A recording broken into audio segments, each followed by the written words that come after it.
Ronnie, paano ka lang nag-start as an artista? Nag-start kasi ako sa TVC dati.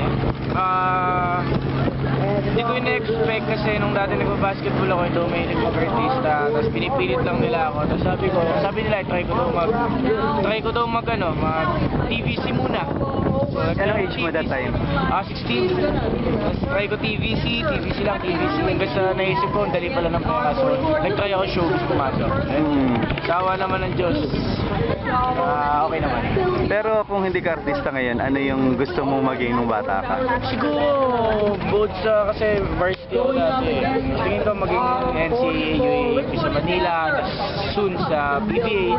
Kung hindi man, maritime, seaman ako. Pero ngayon, gaano mo na-embrace yung pagiging artista mo? Ang dami nang tumitili, di ba? Ang dami nang nagpapapicture, parang gano'n. Ini-embrace? Parang tinanggap mo na nawala ka ng privacy, parang gano'n. Hindi, kasi ako na nagtrabaho ako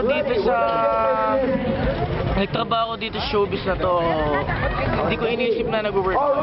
Iniisip ko, lalaro ko lang, kaya hindi ako na-stress. So, tingin ko yun lang, parang mahal ko naman yung trabaho ko, pero hindi ko siya masyadong iniisip para ito ma-stress. Kasi sobrang dami na namin ginagawa, iisipin ko pa ba na nag-work ako, hindi na-stress na ako lalo. Siyempre, di ba, isipin ko pa ba nagtatrabaho ako. Siguro kaya yung mga ibang artista din or ibang mga nagtatrabaho, kaya sila na-stress. Siguro iniisip nila na work na nga, work pa yung nasa isip nila. Ako kasi pagka nasa work ako, nilalaro ko lang kasi sobrang enjoy ako eh. Ini-enjoy ko, minamahal ko yung trabaho ko.